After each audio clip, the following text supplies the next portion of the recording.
이 새벽 예배 자리로 나오신 모든 성도님들을 주님의 이름으로 환영하며 축복합니다. 다 함께 사도신경 낭독하심으로 신앙 고백 드리겠습니다. 전능하사 천지를 만드신 하나님 아버지를 내가 믿사오며 그 외아들 우리 주 예수 그리스도를 믿사오니 이는 성령으로 잉태하사 동정녀 마리아에게 나시고 본디오 빌라도에게 고난을 받으사 십자가에 못 박혀 죽으시고 장사한 지 사흘 만에 죽은 자 가운데서 다시 살아나시며 하늘에 오르사 전능하신 하나님 우편에 앉아 계시다가 저리로서 산 자와 죽은 자를 심판하러 오시리라. 성령을 믿사오며 거룩한 공예와 성도가 서로 교통하는 것과 죄를 사하여 주시는 것과 몸이 다시 사는 것과 영원히 사는 것을 믿사옵나이다. 아멘. 다 함께 찬송가 341장 십자가를 내 가지고 찬송 부르시겠습니다. 찬송가 341장입니다.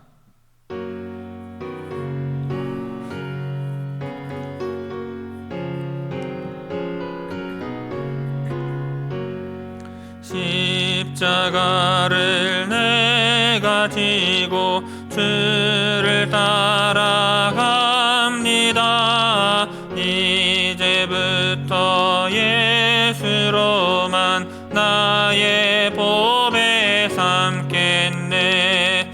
세상에서 부귀 영화 모두 잃어버려도 주의 평안 내가 받고 영생 복을 받겠네. 주도 곤욕 당했으니 나도 곤욕 당하리. 세상 사람 판사하나 예수 진실합니다.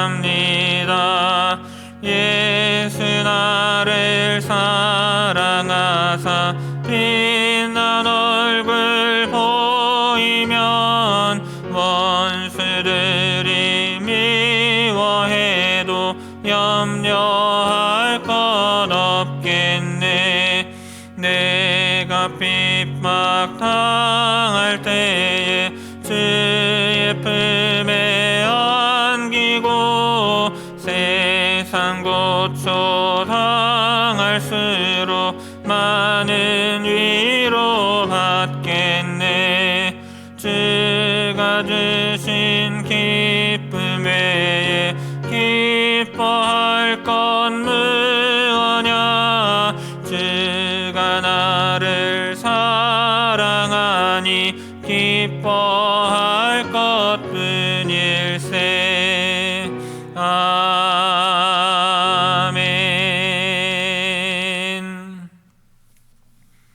오늘 새벽 우리에게 주시는 하나님의 말씀은 요한복음 15장 18절에서 27절의 말씀입니다.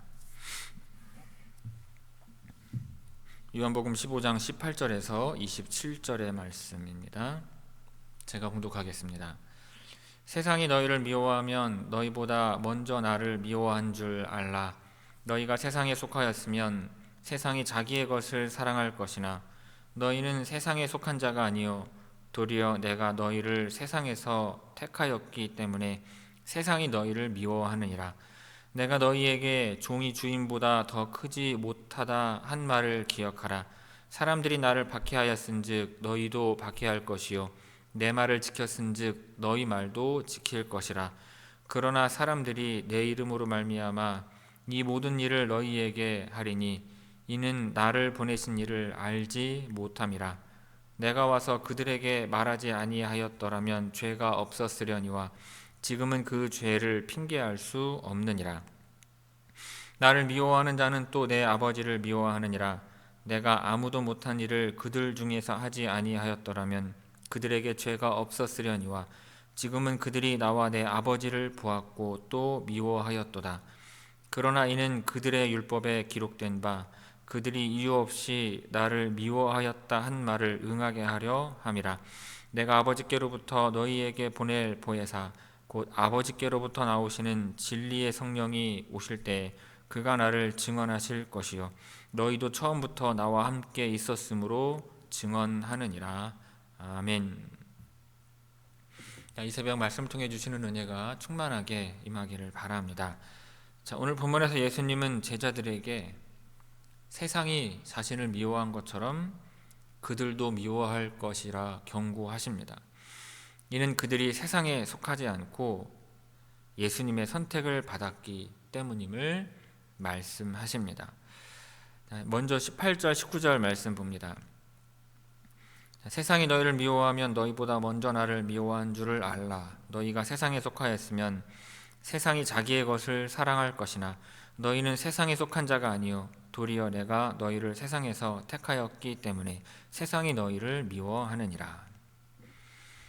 18절에 언급하고 있지만 성경에서 언급되는 이 세상이라고 하는 것은 대개 하나님의 뜻을 거스르는 죄악된 인류 사회를 의미합니다. 예수님의 제자들이 그러한 세상에서 미움을 받는 것은 그들이 세상과 다른 가치관을 가지고 있기 때문이라는 것입니다. 또한 세상이 제자들을 미워하는 이유는 그들이 예수님을 따르기 때문입니다. 예수님께서 먼저 세상의 미움을 받으셨고 제자들도 그분을 따르는 자들로서 똑같은 대우를 받게 될 것을 말씀하시는 것입니다. 자, 만약 제자들이 세상의 가치관과 세상의 방식대로 살았다면 세상은 그들을 받아들였을 것입니다. 세상은 자기와 같은 가치관을 가진 사람들을 환영하고 받아들이기 때문입니다. 즉 세상의 방식과 타협하면 세상의 미움을 받지 않지만 예수님을 따르는 자들은 세상의 반대와 미움을 경험하게 되는 것입니다. 하지만 예수님의 제자들은 세상의 가치와 방식에 속하지 않으며 하나님께 속한 자들입니다. 제자들은 예수님에 의해 선택된 자들이며 이는 그들이 하나님의 뜻을 따르고 세상과 구별된 삶을 살도록 부름 받았음을 의미합니다. 세상은 하나님의 선택을 받은 자들을 거부하고 미워합니다. 이는 제자들이 예수님의 가르침을 따르고 세상의 죄악된 방식과 타협하지 않기 때문인 것입니다. 20절 21절 말씀 봅니다. 내가 너희에게 종이 주인보다 더 크지 못한다 한 말을 기억하라. 사람들이 나를 박해하였은즉 너희도 박해할 것이요 내 말을 지켰은즉 너희 말도 지킬 것이라. 그러나 사람들이 내 이름으로 말미암아 이 모든 일을 너희에게 하리니 이는 나를 보내신 이를 알지 못함이라. 예수님은 앞서 13장에서 제자들에게 종이 주인보다 크지 못하다라고 말씀하신 바 있습니다. 이 말씀은 제자들이 예수님의 길을 따르는 한 예수님이 당하신 고난을 피할 수 없음을 말씀하신 것입니다. 세상은 예수님을 박해했으며 같은 이유로 예수님의 제자들도 박해할 것입니다. 예수님을 믿고 따르는 자들은 세상의 가치관과 충돌할 수밖에 없으며 그로 인해 반대와 미움을 받게 되기 때문입니다. 자, 내 말을 지켰은즉 너희 말도 지킬 것이라. 예수님의 말씀을 받아들인 자들은 제자들의 말도 받아들이게 될 것을 의미합니다.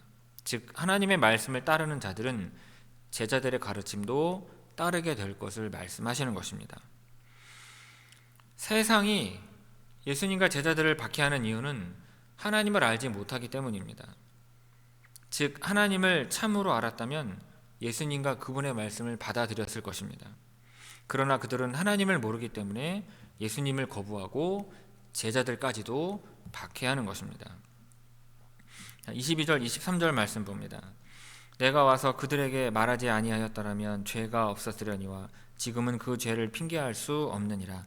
나를 미워하는 자는 또 내 아버지를 미워하느니라. 22절에서 예수님은 자신의 오심과 가르침이 사람들에게 책임을 증가시키는 역할을 한다고 말씀하십니다. 만약 예수님께서 이 땅에 오셔서 진리를 선포하지 않으셨다면 사람들은 자신들의 죄를 완전히 깨닫지 못했을 것이고 따라서 그 죄에 대한 책임이 지금보다 덜했을 것입니다. 그러나 예수님이 오셔서 하나님의 말씀을 직접 선포하셨기 때문에 이제 사람들은 자신들의 불신앙과 죄에 대한 변명의 여지가 없는 것입니다. 예수님의 가르침을 듣고도 거부하는 것은 단순한 무지가 아니라 의도적인 불순종과 반역이 되기 때문인 것입니다. 23절에서 예수님을 거부하는 것은 단순히 한 인간을 미워하는 것이 아니라 예수님을 보내신 하나님 아버지를 거부하는 것과 동일함을 말씀하십니다. 이는 예수님과 하나님 아버지가 하나 되심을 보여주며 예수님을 부정하는 자들은 곧 하나님을 부정하는 자들임을 의미하는 것입니다. 18절에서 23절까지 우리 함께 읽도록 하겠습니다. 18절에서 23절입니다. 세상이 너희를 미워하면 너희보다 먼저 나를 미워한 줄을 알라. 너희가 세상에 속하였으면 세상이 자기의 것을 사랑할 것이나 너희는 세상에 속한 자가 아니요 도리어 내가 너희를 세상에서 택하였기 때문에 세상이 너희를 미워하느니라. 내가 너희에게 종이 주인보다 더 크지 못하다 한 말을 기억하라. 사람들이 나를 박해하였은즉 너희도 박해할 것이요 내 말을 지켰은즉 너희 말도 지킬 것이라. 그러나 사람들이 내 이름으로 말미암아 이 모든 일을 너희에게 하리니 이는 나를 보내신 이를 알지 못함이라. 내가 와서 그들에게 말하지 아니하였더라면 죄가 없었으려니와 지금은 그 죄를 핑계할 수 없느니라. 나를 미워하는 자는 또 내 아버지를 미워하느니라. 아멘. 자, 24절 25절 말씀 봅니다. 내가 아무도 못한 일을 그들 중에서 하지 아니하였더라면 그들에게 죄가 없었으려니와 지금은 그들이 나와 내 아버지를 보았고 또 미워하였도다. 그러나 이는 그들의 율법에 기록된 바 그들이 이유 없이 나를 미워하였다 한 말을 응하게 하려 함이라. 24절에서 예수님은 다른 누구도 할 수 없는 기적과 표적을 통해 자신이 하나님의 아들임을 증명하셨음을 말씀하십니다. 만약 예수님께서 이러한 놀라운 사역을 행하지 않으셨다면 사람들은 자신들의 불신앙을 변명할 수 있었을 것입니다. 그러나 예수님께서 분명한 증거를 보여주셨음에도 불구하고 예수님을 거부한 것은 더욱 큰 죄가 된다는 것입니다. 이처럼 예수님의 사역과 가르침은 하나님의 임재를 직접 드러낸 것입니다. 즉 예수님을 본 것은 곧 하나님을 본 것과 동일한 것입니다. 그럼에도 불구하고 사람들은 예수님과 하나님을 미워하고 거부하였습니다. 이것은 단순한 무지가 아니라 의도적인 반역과 불순종을 하였다는 것입니다. 자, 25절에서 예수님은 자신의 이 거부당함이 구약의 예언을 성취하는 것임을 말씀하십니다. 자, 그들이 이유 없이 나를 미워하였다라는 것은 시편 35편 19절과 시편 69편 4절의 말씀을 인용하신 것인데 의로운 자가 이유 없이 미움을 받는다는 예언입니다. 예수님은 아무런 잘못이 없으심에도 불구하고 사람들에게 미움을 받고 거부당하셨으며 그런데 이것은 성경의 예언을 이루는 일이었음을 말씀하시는 것입니다. 26절 27절 말씀 봅니다. 내가 아버지께로부터 너희에게 보낼 보혜사 곧 아버지께로부터 나오시는 진리의 성령이 오실 때 그가 나를 증언하실 것이요 너희도 처음부터 나와 함께 있었으므로 증언하느니라. 자, 26절에서 예수님은 제자들을 떠나시지만 하나님 아버지께로부터 성령을 보내어 제자들을 도우시겠다고 약속을 하십니다. 자, 성령은 하나님 아버지로부터 보내심을 받으시는 분이며 예수님과 함께 하나님의 뜻을 이루십니다. 또한 성령은 진리를 계시하시고 예수님의 가르침을 기억나게 하시는 분이십니다.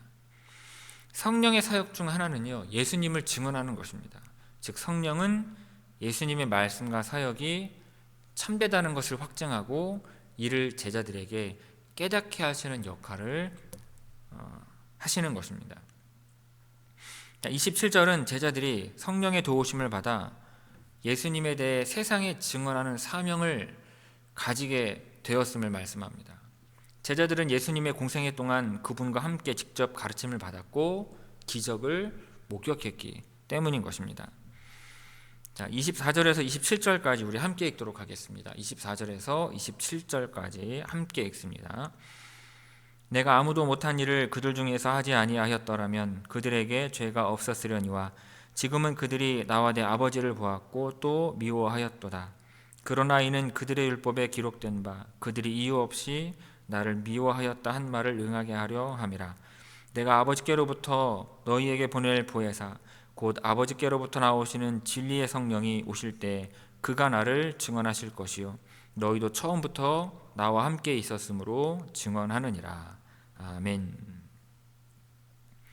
성도 여러분, 오늘날 우리는 신앙을 지키며 살아갈 때 때때로 세상의 거절과 반대를 경험하게 됩니다. 예수님을 믿고 따르는 삶이 항상 환영받는 삶은 아닌 것입니다. 오히려 예수님께서는 제자들에게 세상이 자신을 미워한 것처럼 너희들도 미워할 것이라고 경고하셨습니다. 그런데 이 말씀은요, 오늘을 살아가는 우리에게도 동일하게 적용이 되는 것입니다. 그러므로 우리는 세상의 미움을 받더라도 그 세상의 미움 속에서도 담대하게 살아가야 할 것입니다. 예수님께서는 세상이 너희를 미워하면 너희보다 먼저 나를 미워한 줄 알라고 말씀하셨습니다. 이는 세상이 예수님을 거부한 것처럼 예수님을 따르는 제자들도 미움과 박해를 받을 것임을 말씀하는 것입니다. 그 이유는 분명합니다. 예수님은 세상의 가치와는 다른 하나님 나라의 가치를 가르치셨기 때문입니다. 세상은 죄를 사랑하며 어둠을 더 좋아합니다. 그러나 예수님께서는 빛으로 오셔서 죄를 드러내셨고 사람들에게 회개를 촉구하셨습니다. 마찬가지로 그리스도인들은 세상 속에서 빛과 소금의 역할을 감당해야 하는 것입니다. 하지만 이것이 때로는 세상의 반발을 불러일으키게 되는 것입니다. 그런데 예수님께서는 제자들에게 보혜사 곧 아버지께로부터 나오시는 진리의 성령이 오실 때에 그가 나를 증언하실 것이요 너희도 처음부터 나와 함께 있었으므로 증언하느니라 라고 말씀하셨습니다. 세상이 우리를 미워하고 거부할지라도 우리는 홀로 남겨진 존재가 아닌 것입니다. 예수님께서는 성령님을 보내주셔서 우리가 예수님을 담대히 증언할 수 있도록 도와주신다고 약속하신 것입니다. 성령님은 우리가 낙심하지 않도록 우리를 위로하시고 우리가 하나님의 말씀을 더욱 깊이 깨달아 담대하게 복음을 전할 수 있도록 인도하시는 것입니다. 그렇기 때문에 우리는 세상의 미움 앞에서도 두려워하지 않고 예수님의 증인으로서의 삶을 살아가야 할 줄로 믿습니다. 성도 여러분, 오늘날 우리는 신앙을 지키며 살아가는 것이 점점 어려워지는 시대를 살아가고 있습니다. 세상의 흐름과 타협하지 않고 하나님의 말씀을 따라 살려고 할 때 우리는 오해와 비난을 받을 수도 있습니다. 또한 예수님을 따르는 자들은 반드시 세상의 거절을 경험하게 될 것이라는 사실을 기억해야 합니다. 하지만 예수님께서는 우리를 세상 속으로 보내셨고 세상과 구별된 삶을 살도록 선택하셨습니다. 그러므로 세상이 우리를 미워하더라도 성령님께서 우리와 함께 하시기에 우리는 담대하게 예수님을 증언하며 증거하는 삶을 살아가야 될 줄로 믿습니다. 바라기는 믿음으로 나아가며 세상의 반대를 두려워하지 말고 예수님의 증인으로서 굳건히 사는 우리 모두가 되기를 주님의 이름으로 축원합니다. 기도하겠습니다. 사랑의 아버지 하나님, 예수님을 따르는 삶이 세상의 미움을 받을지라도 성령께서 우리를 위로하시고 인도해 주심에 감사를 드립니다. 주님의 말씀을 따라 세상과 타협하지 않고 진리를 증언하는 삶을 살고자 하오니 세상의 반대와 어려움 속에서도 두려워하지 않고 담대하게 믿음을 지키게 하옵소서. 성령님께서 우리의 마음을 붙드시고 언제나 예수님의 증인으로 살아갈 힘과 지혜를 허락하여 주옵소서. 끝까지 주님을 의지하며 승리하게 하옵소서. 이 모든 말씀 예수님의 이름으로 기도 올리옵나이다. 아멘. 하늘에 계신 우리 아버지여, 이름이 거룩히 여김을 받으시오며 나라가 임하시오며 뜻이 하늘에서 이루어진 것 같이 땅에서도 이루어지이다. 오늘 우리에게 일용할 양식을 주시옵고 우리가 우리에게 죄 지은 자를 사하여 준 것 같이 우리 죄를 사하여 주시옵고 우리를 시험에 들게 하지 마시옵고 다만 악에서 구하시옵소서. 나라와 권세와 영광이 아버지께 영원히 있사옵나이다. 아멘.